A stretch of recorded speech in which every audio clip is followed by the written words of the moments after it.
Good evening, everyone. Sorry we are starting a little late, but as most of you have experienced the traffic that is leading to this place, so we have lots of other people who are going to join us. But we thought we'll begin anyways in the respect of the time and for all of you and also our panelists, because we need to end sharp at 8 o'clock. Our panelists have to leave. Huge welcome to this session. Ananta and IEF have collaborated together to bring to you a series of public conversations and discussions about the role entrepreneurship plays in different aspects of especially hinterland India and small towns in India, and what entrepreneurs need or can do to really foster the growth in the hinterlands of the country. I have with me today a very, very eminent set of panelists who are going to have a discussion both in the panel. It will start with some opening remarks by each one of them, and then we will have some discussion within the panel and we'll open up for the Q&A with the audience. And this is about how do we realize Poorna Swaraj. We are just about 2-3 days after 2nd October. And Bapu had this wish of Poorna Swaraj for us, which was not limited to a political franchise. It was about complete self-reliance. And today, when you go to smaller towns in India, whether you go to grassroots in rural India, this is a dream that is still aspired and chased by millions and millions of Indians. And the question is that despite some very large programs on livelihood, skill building, as well as startup and ecosystems that the government is now focusing on at the union level, as well as many, many state governments at the state level, what is today lacking that needs to be done to enhance the potential of each one of these areas? So I'm going to introduce each one of my panelists and also let you know what kind of experience they bring into this room today. On my right is Ms. Lakshmi Venkatesan. Lakshmi and I have known each other for a very, very long time, but is the force and vision behind the Bharatiya Yuva Shakti Trust. She's the vice president there, executive vice president. Lakshmi actually started BYST, which today works with thousands and thousands of entrepreneurs in rural India, identifying from an aspiration stage of their dreams to taking it to the next stage and also to the growth stage. She was just telling me that one of their entrepreneurs actually has managed to employ 2,000 people recently and cross 100 crore turnover mark just in 6 years' time. And also the fact that BYST started out with the Prince's Trust, which is the royal trust that does this activity in about 45 different countries. So it is also part of this global network and has the distinction of taking what worked in India in fostering rural entrepreneurship to many other parts of the world, because India was the next country after United Kingdom when this process got started. To her right is Hanna Ruddies. Hanna is the Global Growth and Onboarding Coordinator for Impact Hub. Impact Hub was thought of about 10 years ago as an idea to create collaborative spaces for social entrepreneurs and impact-driven entrepreneurs across the world. Impact Hub today operates in 101 locations across the world. They are now looking at setting up their roots in India and also a network of spaces where entrepreneurs can find a community that they can belong, interact, and learn from, not just locally, as much as it is grounded in a local environment, but connected to a global community.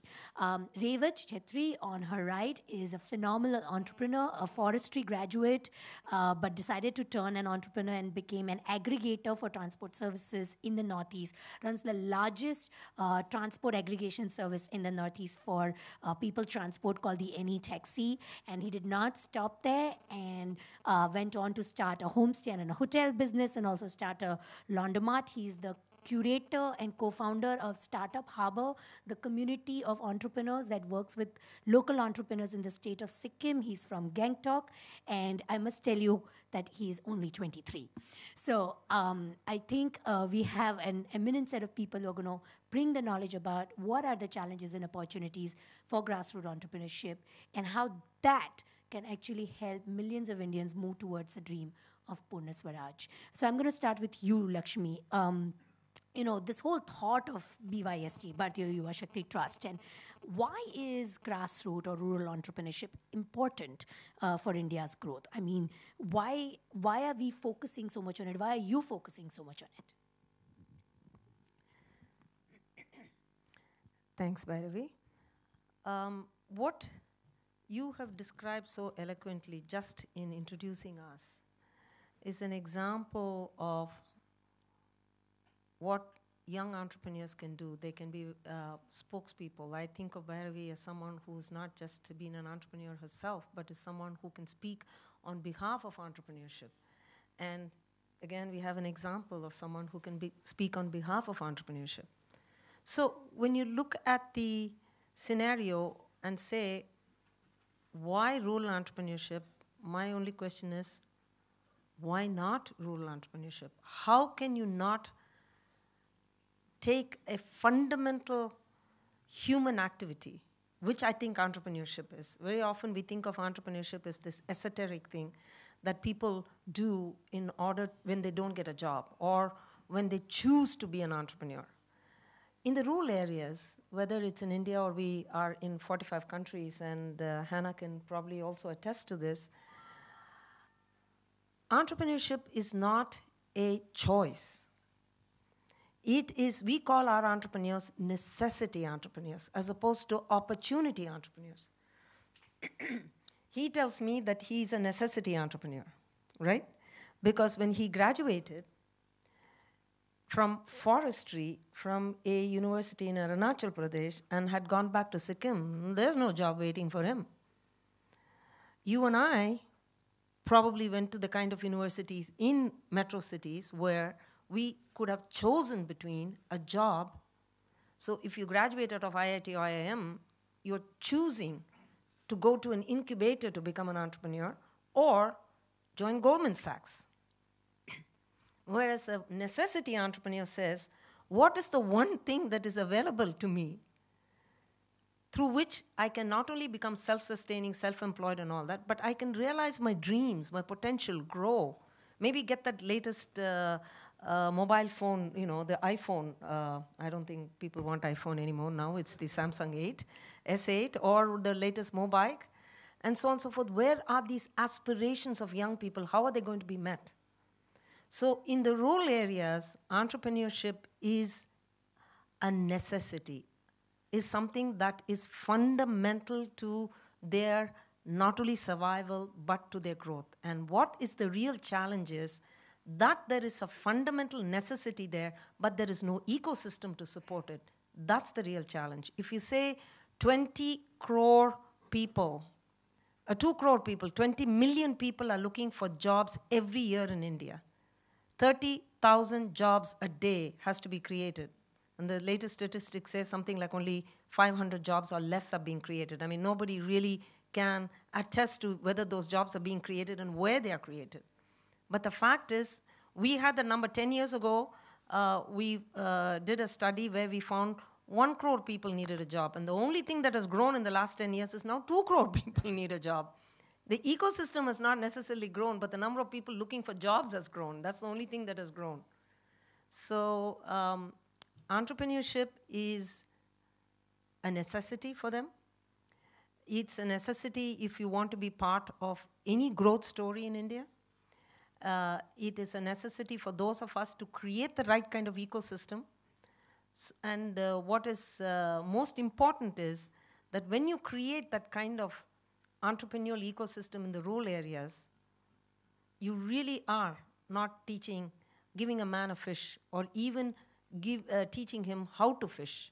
You are actually giving them a hook and a net and say how to be an entrepreneur and become a fisherman entrepreneur and create a fishing industry. Thank you. Hanna, you come from Europe, and as leader on growth strategies and Impact Hub, you see entrepreneur communities in Latin America, in Africa, in Asia, in Europe, in United States. Why do you think it is important for local community to come around for local entrepreneurs? Why is community building so essential for entrepreneurship enhancement. Thank you, Bharatiya. Really pleased to be here today. It's my first time in India, so really excited to step into the ecosystem here. I truly believe that if you want to go fast, you should go alone. But if you want to go far, you should go together. And that's, I think, one of the fundamentals of why it is so important to build a community. Having like-minded people around you that think alike, that support you, that inspire you, that can help you with your business, link you up with another co-founder, or with somebody that just becomes your mentor or your VC, as we've just been talking about, bringing to Gang Talk.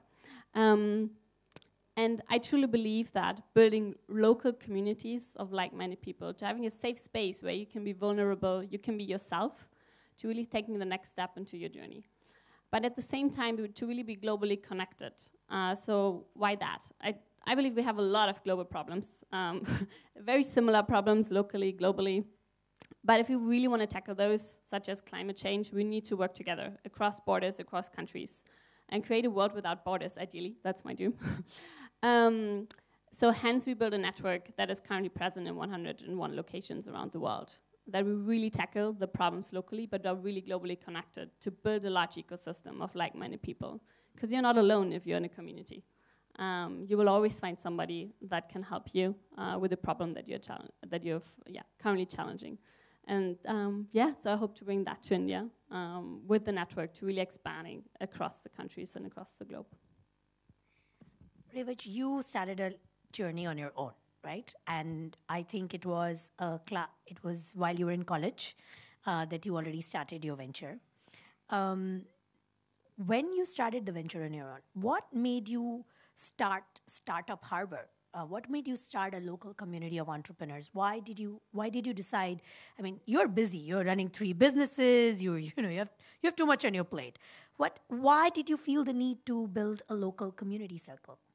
And what is it doing today? I mean, you may want to share.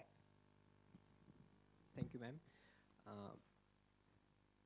I just graduated last year, and I started my ventures right from second year of my college.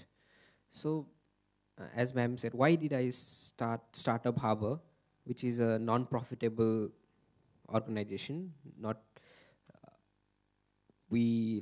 I had 3 ventures full-time running, but why did I start Startup Harbour?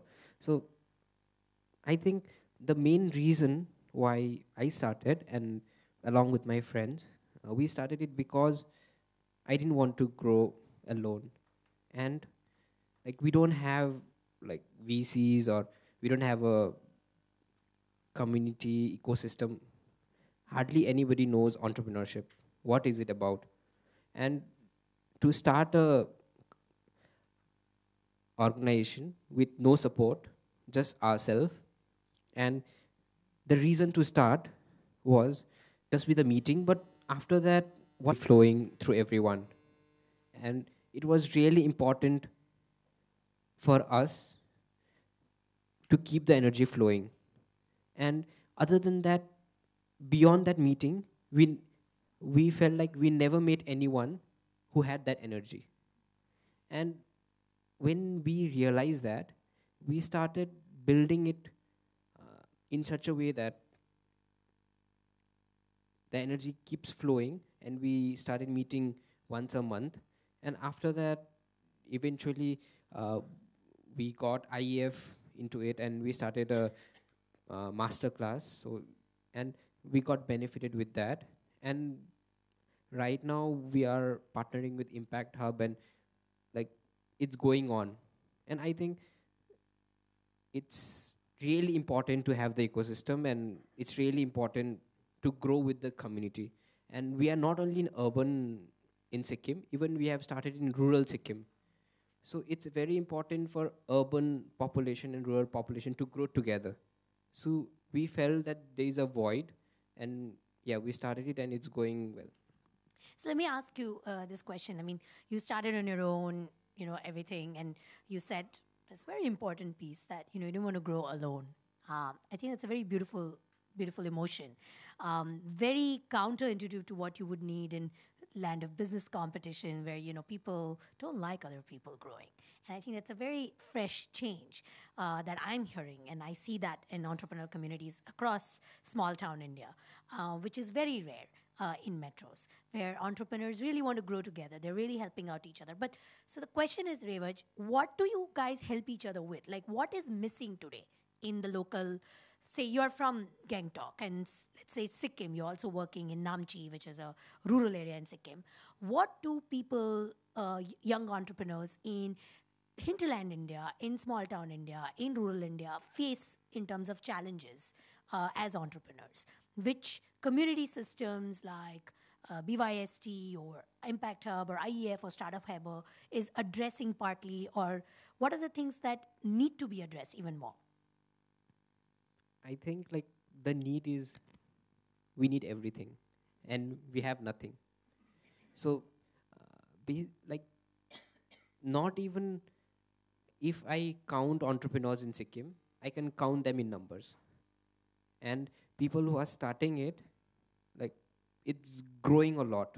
People who want to start and who are starting it. But in order to have that ecosystem, and I think it's very important, till the time you don't have the correct ecosystem. So I'll give you an example. So there are restaurants mushrooming in Gangtok. So we have around like 10 restaurants opening every month. The reason is one person who runs a restaurant is successful and everybody follows it. And I think because of that, many young entrepreneurs are selling the restaurants right after third month.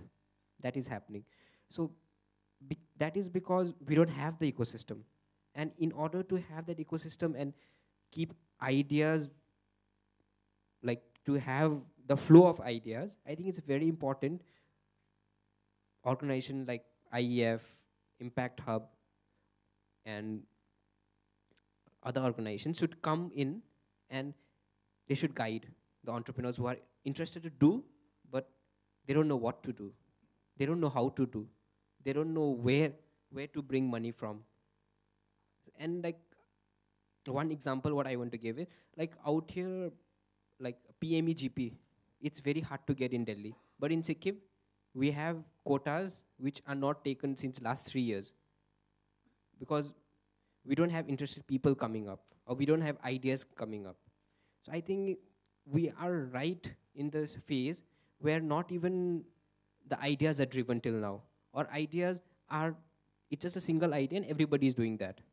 So I think it's very important for us to address the ideas and also create the ecosystem. You know, Lakshmi, BYSC really starts at that, on the premise that every idea is a good idea, right? And irrespective of whether it comes from a rural sector or a metro sector. How does BYSG, and you know, it's 25 years of journey, how have you seen the germination of ideas, and what do you think are the steps that need to be taken to further enhance this ecosystem of support system for entrepreneurs at every level to be able to take their ideas to a stage of, you know, actualization? Mangesh is a young entrepreneur who accompanied me to Kampala in Uganda because he won an award, an international award that had been competed by for 45 countries, and he was the winner. It was fascinating because just traveling with him on the flight and then getting there, he soon became the darling of not the judges, but almost the entire international community. They were fascinated by him. Mangesh tells a story beautifully. He says he had this idea. You know, if you go to the villages, men can sit under the tree and there's a barber and they'll come and cut your hair, and it's all extremely respectable and acceptable and so on and so forth. But women, if they want to cut their hair in the rural areas, and presumably the tradition did not exist because women in rural areas did not demand the latest hairstyle and so on and so forth, but TV and social media and all of that, and every young woman wants to experience that. So he or she, in this case a she, has to travel 10 kilometers sometimes just to find a hairdresser which will be having the right kind of an environment where they will entertain a woman. She can't just sit under the tree and get a haircut. So he wanted to start a unisex hair salon. Now, excuse me, who goes to a bank and says, I want to start a unisex hair salon and expect the banker to listen to it? Certainly not in India, and I don't think it's in any other part of the world either. So when he went to the bank and he said, I want to set up a unisex hair salon, they said, come to us when you have a decent idea. But when he came to BYST, we loved his idea. Why did we like his idea? We had no clue if that's going to work. So we just told Mangesh, look, we can't just recommend you to the bank and get you the loans because we need to know. So you come back and find 50 women in these 5 villages and tell us in terms of what they would pay for, because you have to be sustainable, and whether they would get their haircut. He came back with so many signatures, which was far beyond the 50 that we asked for. And he said, now I can start it. Today, he has 25 franchisees all over Maharashtra. And in less than what? I think he won the award. He came with me to Kampala last year, so he must have started about 4 years ago. And Maharashtra, everybody is saying, okay, so let's see whether this will work in Sikkim or whether it will work in Gujarat and so on and so forth, or out in Bihar. Because just imagine, unisex hair salon. I think entrepreneurs have the power to transform communities. I don't think it's necessarily about politicians, as the kind of program that is going downstairs are the only agents of change. Neither are necessarily social activists. I think entrepreneurs have the enormous, like you were saying, REWAJ, in terms of what you can do. So ideas come from, I mean, I can go on and on. Another entrepreneur who came and said that, look, I want to be a DJ. He said, huh, the disc jockey, what kind of a business and where? And he was an 8th school standard dropout, you know, an 8th grade dropout. So we said, but why? He said, well, look, I may be a school dropout, but my friends and I, we are all hanging out together and we don't know what else to do, so we are making music. And in the rural, in the slum area in a metro city, we always look at all these and we have only recorded music. But when you go to all these well-to-do communities, they have birthdays, they have marriages, and there's somebody out there, disc jockey, who's doing this. So we want to think that there will be a room for that. Well, he and his sort of half-literate friends with a lot of talent started a band, became extremely successful in all the rural areas, in all the slum areas they were operating in. And then they integrated with the shamiana and a tent business, and then they integrated with the catering business and so on and so forth. Now they are a complete turnkey operations for entertainment, including a disc jockey. So ideas are really out there. Thank you. Hanna, a lot about entrepreneurship is the fact that most entrepreneurs, as REWAJ was pointing and Lakshmi gave us some amazing examples, are problem solvers. They look at a problem and they say, here's a solution, which is a market-based solution. It's not a subsidized solution, it's not charity, but here I am. I'm willing to solve your problem for a price, right? And therefore, there is this understanding that people are craving about what constitutes an impact venture. Considering the entire community of Impact Hub is driven around the fact that the entrepreneurs are bringing immediate impact to the community where they are based. What do you think is the role, therefore, of organizations like Impact Hub in sort of delivering impact locally by using global networks and knowledge? So I will start by one example, I would say. Impact Hub Caracas was built was open at a day where 20 students got shot in front of Impact Hub Caracas in Venezuela. And the pure need in that city and in that country was to have a safe space where people can share what is on their mind and on their heart and on their soul. So the founding team, which is an entrepreneurial community in Caracas, they saw the need and felt the need of an Impact Hub. So an Impact Hub is opened by an entrepreneurial community and an enterprise itself. And And they therefore provided a space for which entrepreneurs in their community pay for certain services that helps their ventures again to succeed in their countries or in their cities or rural contexts within Venezuela. And now those entrepreneurs within Venezuela feel the need to actually learn from entrepreneurs outside of their country or scale their ventures across different contexts. Such as there's a collaboration going on between the Impact Hub in Venezuela and the Impact Hub in Sudan. So Impact Hub Khartoum in Sudan is operating in quite a challenging market context right now. It's in a huge war, a lot of inflation in the country happening.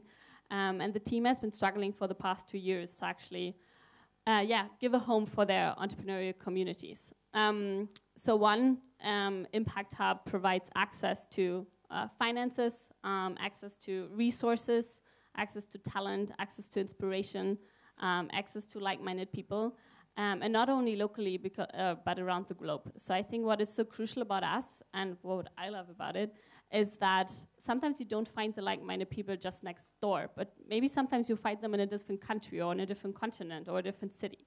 And sometimes it might be actually more crucial for you to learn from somebody that builds sustainable housing in a totally different country, but the context is so similar to what you're working on.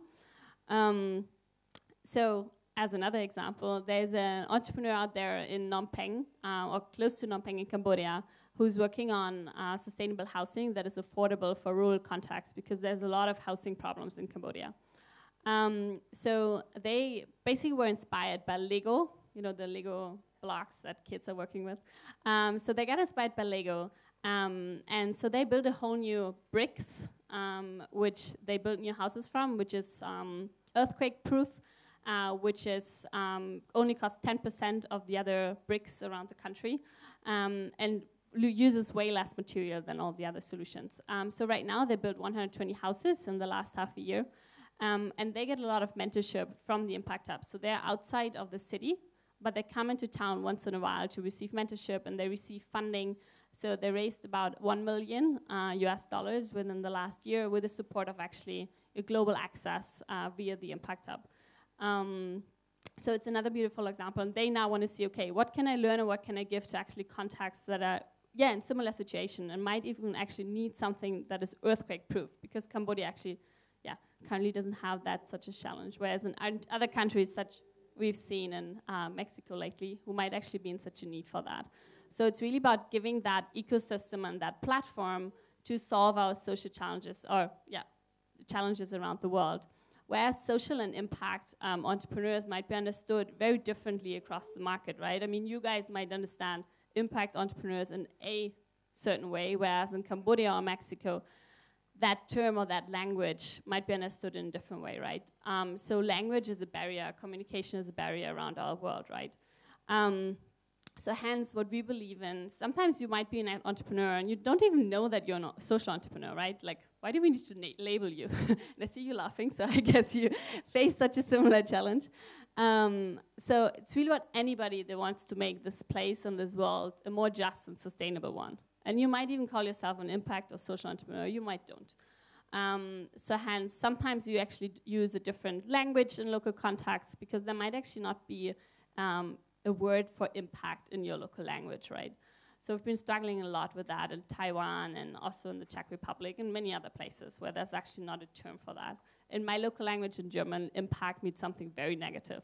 So I wouldn't use it in my country. So yeah, language, communication, a challenge.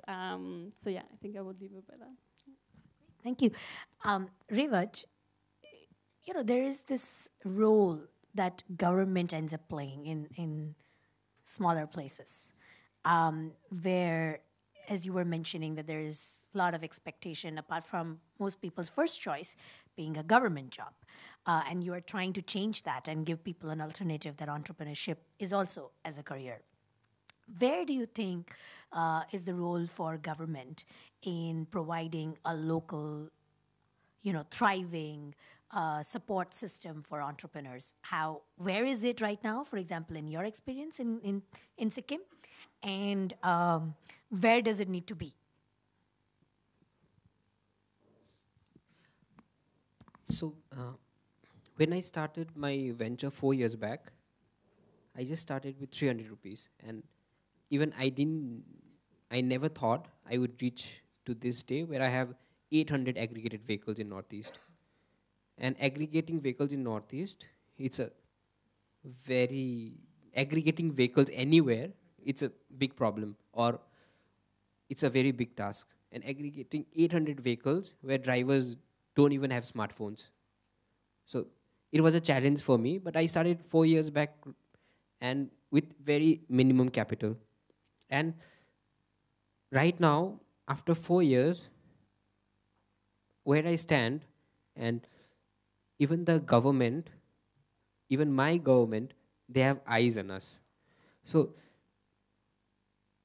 recently, Sikkim launched a startup scheme which gives you 35% financial assistance, plus you can link it with any government subsidies like PMEGP, NABARD. So PMEGP gives around 35 for rural, plus 35 with our CMSS, Chief Minister Startup Scheme. So it's a financial assistance. So you get 70% subsidy.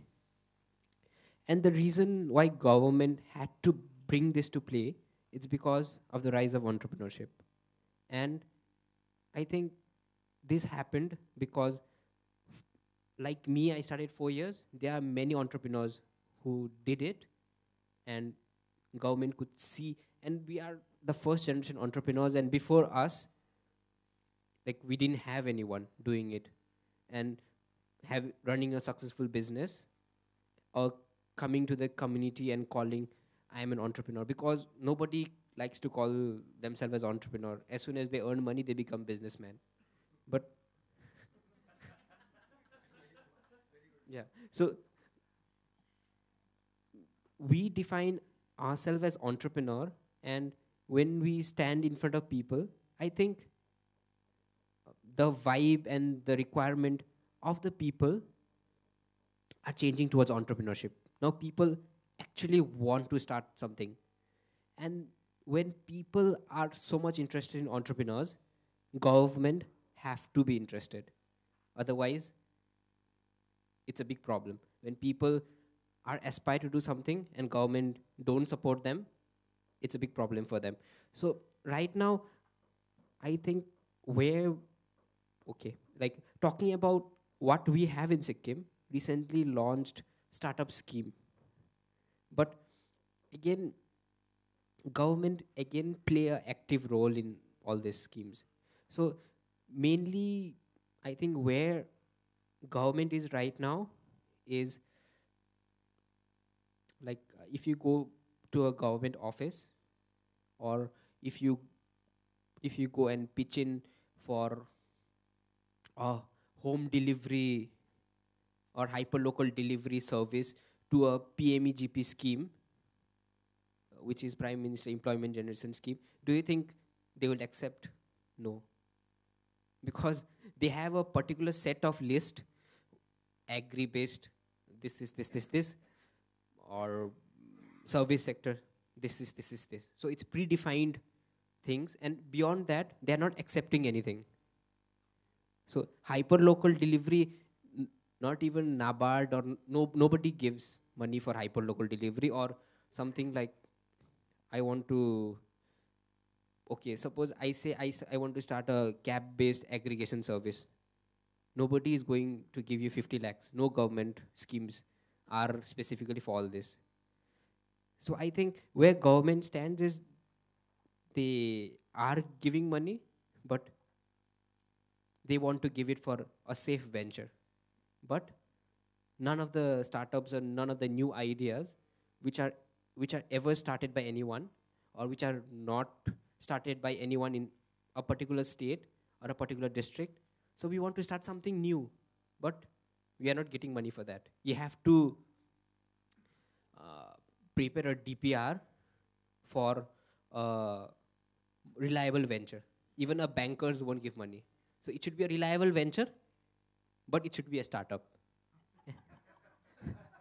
So I think this gap where like they want reliable venture, but they want to call it a startup. So I think this gap is where we need to bridge in. So, REWAJ, you were just telling me business is good. You were telling me that after 20th of October, you're sold out, right? So when you this in a state where you're not allowed to register a private limited company, right? I mean, your company actually is registered in Rajasthan and Kota because your state doesn't permit registration of a private limited company.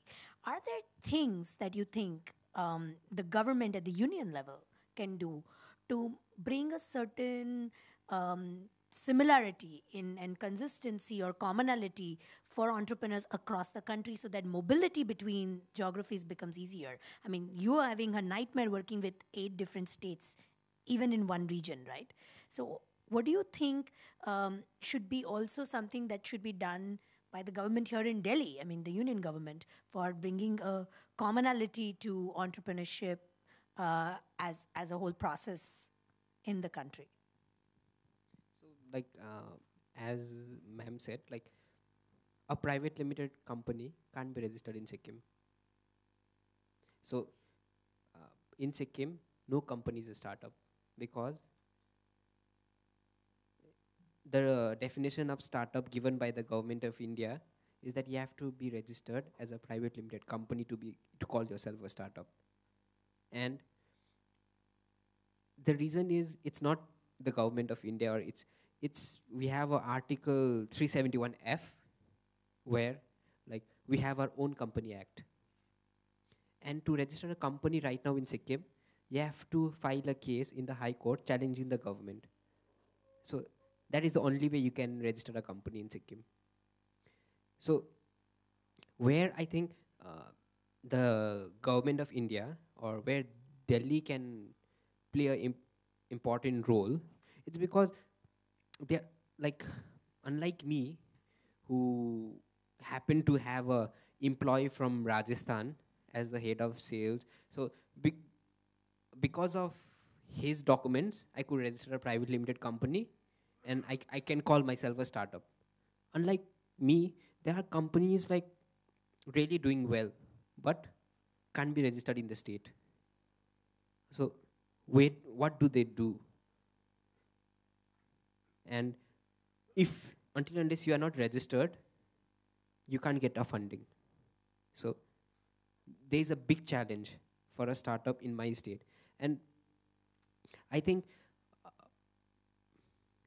so even the Startup India scheme, which is very highlighted all over India. And surprising, recently when I was in Member of Parliament's office, we don't have a nodal agency for Startup India as of till date in Sikkim. So how will the entire thing get implemented in my state? So how do we get registered? If I'm registering from Rajasthan, I need to do filing in Rajasthan. So how do I solve that? How will my state get state GST? We don't have a private limited company registered in Sikkim. So how will a state survive? Where is the economy going? There is a rise of unemployment in my state. So how do we solve that? So I think not only in my state, the entire country is facing the same issues. And I think where government of India, or where central government can play a very active role, as of in every state, it's, I think, like what actually should happen is the mindset and the ecosystem should be created in all levels, from our office of Commerce and Industry Department, from I think all the employees of state and the central government should be trained. They should know what startup is, what are the significance, what are the ideas they bring in, because we go to them and like they don't understand anything about startup. I think it's very important to train the bureaucracy part, because till the time we don't train them, we can't do anything. Like we are not able to even, like they don't understand our language, what we are trying to say and what they get, they don't understand. So I think the entire thing should be done. Thank you. You know, Lakshmi, you've spent almost 2 decades plus looking at various government policies, local level, at central level. There is, of course, a lot more talk about entrepreneurship of late. Where do you think are the current Startup India, Stand Up India, all these prefix India programs kind of leading? You know, I hear both sides of stories. There are people who are very happy because there is some kind of a place, at least now, where, you know, they find that there is a belonging. And then there is also a lot of discomfort, as REWAJ was pointing out, about the fact that there are not enough nodal agencies, or at the same time, in the bureaucracy, there is no real understanding of what entrepreneurship is about. Where do you think are the gaps, and how do we bridge them as far as policy is concerned? What I have noticed since we started Bharatiya Yuva Shakti Trust 25 years ago is that entrepreneurship has become more respectable. Certainly, REWAJ, you are admitting in public that you are an entrepreneur. It used to be said in my generation that when a woman ranked a fellow and there was 1 to 10, all the professions by which she would rank them in, government servant would probably IAS or IFS or something like that would come 1. Maybe a doctor would be a 2, maybe a lawyer would be merit a 3, an entrepreneur would be maybe 9 or 10, or maybe not there at all in terms of level of what they thought was respectable. And some of my mentors who are in our system and who are senior citizens now claim that they would have never thought of a son-in-law when they were looking for their daughters in terms of to be an entrepreneur. A businessman, yes, that was okay. They became entrepreneurs, you know, in the previous 2 generations. But in the current generation, if somebody claimed to be an entrepreneur, that wasn't considered stable enough. So I will say that government or no government, the society has to first think of entrepreneurs as something that is worth doing. And sometimes the support system is secondary. So in 25 years, we have seen that entrepreneurship has become more respectable. More people are willing to do that. When we used to go into the villages in Haryana, outside of Delhi here, or into even Tamil Nadu or Maharashtra, or even those states which are considered entrepreneurial today, 25 years ago, they said, well, you know, for some reason they looked at me, or they looked at someone from the Tatas who used to, you know, who worked with us, or from Bajaj Auto or something, whoever corporate we were with, and said, can you give us a job in the government, or can you find us a job in the corporate? And if he said, no, no, no, we have come here to help you to become an entrepreneur, they said, well, okay, so if there's nothing else you're going to give me, what else can I do but become an entrepreneur? So entrepreneurship has certainly become something worth doing. Now, sometimes in society, you need to first embrace something before you can find the ecosystem to support it. Now, in terms of that has grown, but has the ecosystem kept up with what it was in 1992 versus 2017? I think the jury is out on that. Because what really, in 1992, if you wanted to start a business, and I'm talking about the kind of rural business that we were talking, that I know about and we support. What is it that they didn't have in 1992 that they supposedly have now? What is it that they were looking for in 1992 that they are still looking for? I would say just about everything. They were looking for finance. They are still looking for finance.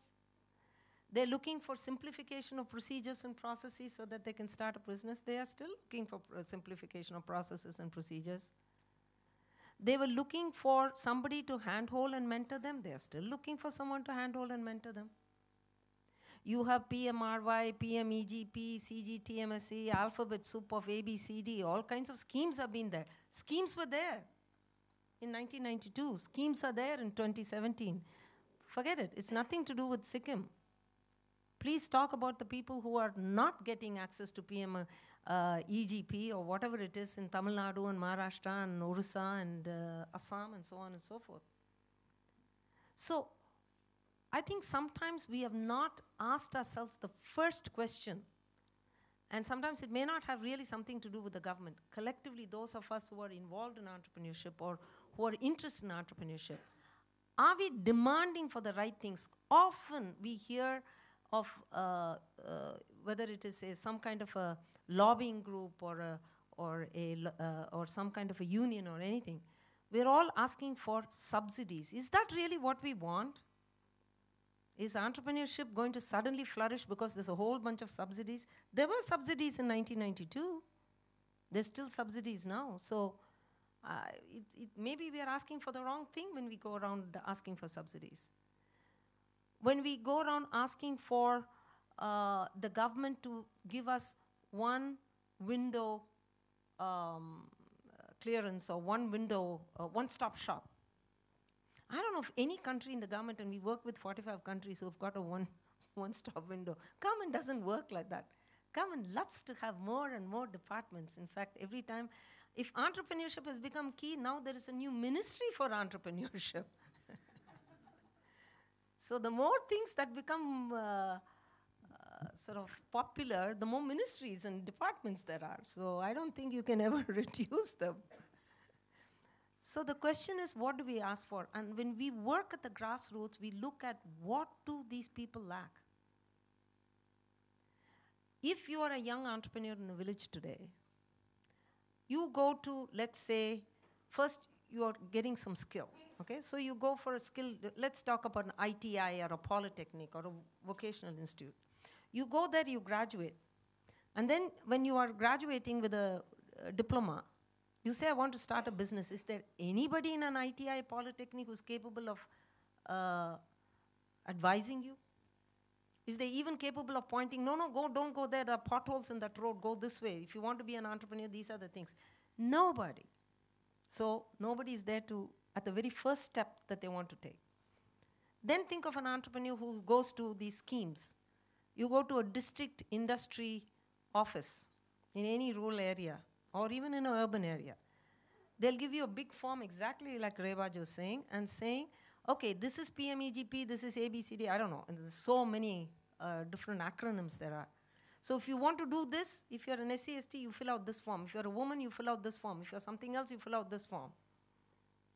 Are they capable of directing this young person? No, the person goes there is bewildered. So then they go to a bank.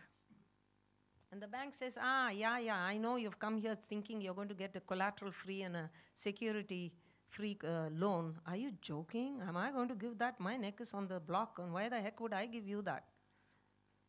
If you want to talk about it, go talk to your MLA and MP. Right now, I will give you a loan if you give me some security and collateral. Or even if they have quotas and they agree to give you a security-free, collateral-free, they're going to give you a tiny amount. You know, Mudra average loan is 11,000, 20,000. Can you start any business with that? So at each point, what we have come to the conclusion is there's a Skill India, there's a Startup India, there's a Digital India, there's a Stand-Up India. As she says, a whole lot of Indias are coming up. India is very rich. The question is, what do we need in all these Indias? It's not that we don't need a Stand-Up India. It's not that we don't need a Skill India. But what is it that really will make these Indias work? So we launched on April 5th. We decided to, if you can't beat them, join them. So we launched Mentoring India. And why did we launch Mentoring India? Because if every entrepreneur that we support has today created 10 jobs, if the non-performing assets for a bank in the Northeast for a big bank is 45%, and we go in there and we create 1% NPA for that. If we are able to go there and talk about entrepreneurs who can start with an 8th standard education and is exporting to Myanmar, and from Assam, one of our entrepreneurs is doing that. You name it. If they are all doing it, there's one thing that they were able to access. Every touch point of this entrepreneur, there was someone who was acting like a mentor. So we said, What is mentoring? It's a mindset and a skill set. So if you were to be a young person today and you were getting educated in a vocational school, and if that trainer came and told you, aha, so you want to start a business, that's wonderful. Let me tell you what you need to think about. How do you need to think about it? What ideas do you have? If that mentoring had happened, that person would have taken the next step. Then they go to a district, one of these schemes, government schemes. I'm not saying don't stop the schemes or something. But how do these schemes have to perform? So once he goes to the district industry, instead of giving them a form, they said, what is it that you want to do with your idea? Where do you want to go with your idea? You want to be in the service, you want to be in manufacturing.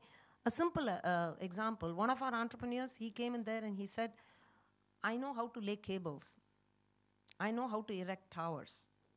So I'm going to lay a cable. He went to the bank and the bank said, laying cables, okay, so who are you going to employ? Ditch digger. And he said, no, I'm not a ditch digger. I lay cables. So when he came to BYST, he said, you are an infrastructure business. He said, infrastructure what? I mean, he didn't even know the name. He said, you think of yourself as being in the infrastructure business. So he learned that once he lay the cables and erect the towers, he can do other things and other things. So then he won the contract from Pune Municipal Corporation. Then he wanted from Aurangabad Municipal Corporation. He's the fellow who's got now 1,200 people on his payroll, and his turnover is 150 crores. Then the mentor said, hey, you know what? 200 kilometers of where you are operating, there's no cement mixing factory. Oh, everybody is, producing cement and bringing it in trucks and bringing it from the outside. Why don't you start a cement mixing factory? So he went from 7 lakhs, which is what we gave him, to 7 crores during the infrastructure business, and to 70 crores because he set up a cement mixing factory, and to 150 crores because he's integrated more businesses with that. So mentoring is a way of making the young person think, as well as, so what can government do? Government can be a hand-holding agent at each touch point. Unfortunately, we have to use the word government because there are not enough ITIs or polytechnics and vocational institutes which are private sector. But this is nothing to do with government or private sector. Whoever we are, the ecosystem must have hand-holding capability. If we added to all of these other Indias, one more India called Mentoring India, that would be the foundation for making the other Indias work. Thank you. Hanna, taking a clue from that, I mean, therefore, the role communities play in community-oriented spaces like Impact Hub play in allowing these touch points to take place. My question to you is, where, you see it across different geographies. Do you think communities are able to replace or substitute a large part of government touchpoints, as Lakshmi was talking about? And is there a way where we can reduce the role of government in providing this support system by creating community-level organizations and support system like you do at Impact Hub? Yes, I do think that to a certain extent we can, as when we build communities around the world. I do think something crucial is to make sure that the communities are diverse and have conditions for diversity to flourish. So what that means is to really involve people from all different types of stakeholders, that you have the investors on board, NGOs on board, philanthropies, government on a certain extent. You have the freelancers, you have the educators, you have the students. So if you bring everyone to the same table, and if you try to build governance systems around that, I think that's something very powerful. Taking it from there, what we are trying to do on a global level is to try to build a new governance system of how do you make decisions around the world where you really truly embrace diversity. So how do you make decisions where everybody has a feeling that they're involved? Because I think what we all feel, or at least I feel, I'm not involved in decision makings on the government level, at least in my country. I have the feeling I'm pretty much isolated. And there's very little that I can do to actually influence and make sure that my voice is heard. So what we're trying to do is that every Impact Hub around the world has an equal voice. So regardless of how big your community is, how much revenue you make, how big your space is, I don't know, how long your hair is, or whatever type of factors you want to take into account, making sure that everybody has a say everybody has the ability to raise the voice or concern is heard. And to be honest, something very much challenging to make sure that from Japan to Sudan to Brazil to Germany, everybody is rooted in so much history, right? Like everybody is part of a different governmental system, from democracy to non-working democracy, dictatorship, whatever type of systems we have in our society. And it takes time. It takes a lot of empathy. I think our societies around the world need to practice that way more. What does empathy really mean? What does it mean to really listen to one another? So we're trying that. I'm not saying we're perfect. I think we're on our way, trying that on a global level and then replicating that on a local level. So what does it mean to have a community where each community member has a say, so that you actually move away from one solo co-founder or one founding team establishing a business to really embracing that it's community owned. Everybody's part of a decision making, but still at the same time making sure that you have a lean decision making structure and ownership structure. And I think that is something really powerful, because if you feel you're part of something and you own something together with the collective, you feel heard and you feel listened, and you're also more empowered to actually share your voice, whereas you have the feeling that you're always shut down and actually nobody listens to you. So I think we can change a lot by actually practicing our empathy and by truly engaging into listening practices and making sure that regardless of where you come from, you actually have a say. So we're trying that. Thank you. I think this is at a good point to open up this for questions, if anybody has. I think we have a question here.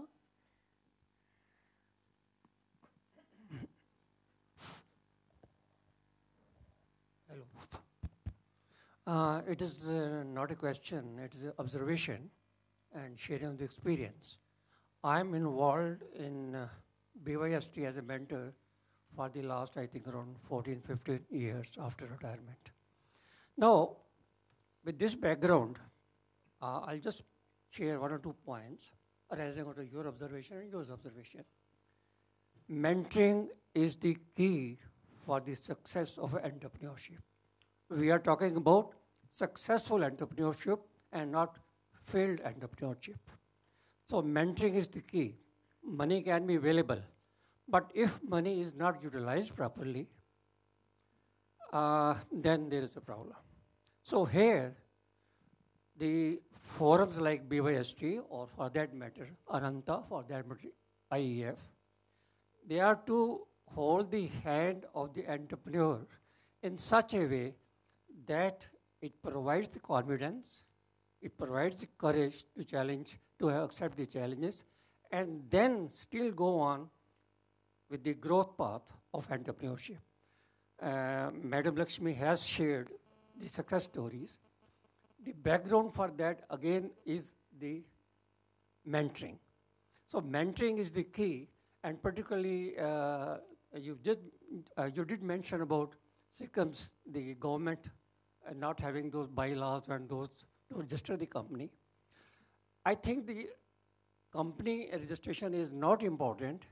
It is the mindset of the entrepreneur which we are to cultivate or create. And there, these forums can play a good role. And that's why today we are here, that we are listening to Madam Lakshmi and others to exchange our ideas. So mentoring is the key. Thank you very much. Thank you. A question? We have a question here. And then there. Yeah, so I have a question for Hanna. I'm Sumit Dhanuka, and been a family office investor for the last multiple years. And just earlier this year, I've just sort of transitioned to do something more on the lines of. So I came to know about Impact Hub only after this discussion today. But I don't know if you all know Hyperloop in the US. Hyperloop is it's the brainchild of Elon Musk, and it's a tube-based disruptive technology which was going to even break through the way in which we fly in air today. So, the time it takes to take a flight from one point to the other, you will get to one point to the other in 1/3 of the time. Now the question which, the work which I've been looking to do is Hyperloop, what it has done, very similar to the stuff which you talked about, which is around the fact that there are 32 people on their payroll in the US, and there are 800 people across 42 countries working as Hyperloopians, right? And how did that happen? The founders had the philosophy that the problem which I am working on today has been thought about or worked on or in some way or the other in some part of the world by someone in the past. So if I can bring all that energy of everyone from across the globe to work on that problem, the kind of outcome which I will achieve can never be what it would have otherwise got achieved if I were to recruit people in my own territory, right? So the work which I am doing now is to see if Hyperloop did that for itself, can that be done as a platform for every startup in the world, where you can build winning teams from anywhere in the world. And the commercial model is every domain expert or the person who is part of the platform is getting equity for every hour which he's spending with Hyperloop. That's the commercial model. There's no salaried stuff. So the fact is that the motivation with which, the moment I know what I want to do, if I ask 2 questions from anyone who's into a job, are you doing what you want to do, number 1? Number 2, are you enjoying what you're doing? And I don't get one affirmative response to both questions out of 10 people I ask that, which means that what are you doing? If you're not doing what you want to do and you're not enjoying what you're doing. So therefore, outcomes are very different when you don't have that kind of energy, passion, enthusiasm in what you're doing. So my question to you is that with the stuff which you are doing, where one of the resources which you see coming about in that ecosystem is people or talent or teams, right? So, how can we see, collaboration to create teams from across the globe to solve global problems? That's the question. Yeah. Thank you so much. So one, maybe starting with that, I'm actually part of a global team. So my team, we are 30 plus people. We are sitting all across the globe. So I'm based at Impact Hub Lisbon. And I do think what you're talking about is very much taking the human as a talent, right? Impact Hub, I think, started exactly what you're mentioning, right? There's one problem, how do you build entrepreneurial impact communities around the world, and then taking that concept and making it sustainable in another region, right?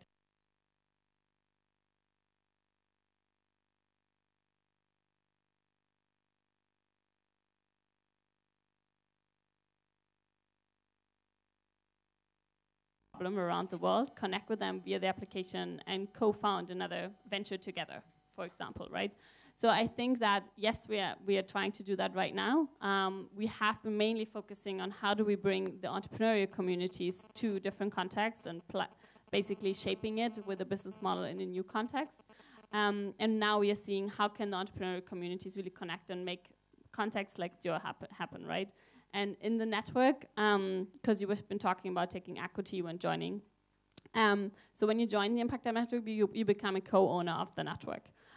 So that's how we function. So there is, the human talent as a source of direction. I think Lakshmi also wants to add. Yeah, this is the sort of a crowdsourcing, so to speak, of ideas and this thing. It's very interesting. I mean, today, the Nobel Prize in Physics, which was announced for gravitational waves, was very much where people from different parts of the world were supposed to have contributed to that idea. But right along are the IP claims. So I think that that kind of a model has still a long way to go, because we have a lot of IP issues, specifically when it comes cross-border issues and data security and all of that. So how do we balance the need for IP and data security along with this kind of open-minded collaboration? I think it's a challenge. I think we have a question there, and then there are 2 questions there. So if you both can say your questions, and we'll answer together in the interest of time, because Lakshmi has to leave in another 2-3 minutes. So. Hi, I'm Shavish. I'm from the Global Education Leadership Foundation. And coming back to the idea of Poorna Swaraj through entrepreneurship and local level entrepreneurs.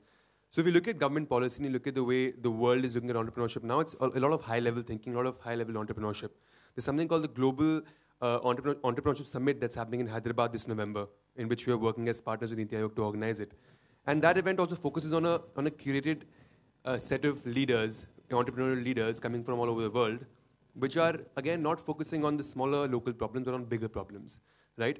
And in the current situation in India, where the unemployment rates are increasing every day, the economy is growing on a very slow pace, and we need to create more than 1 million jobs every month to sustain this economy and to keep the economy running.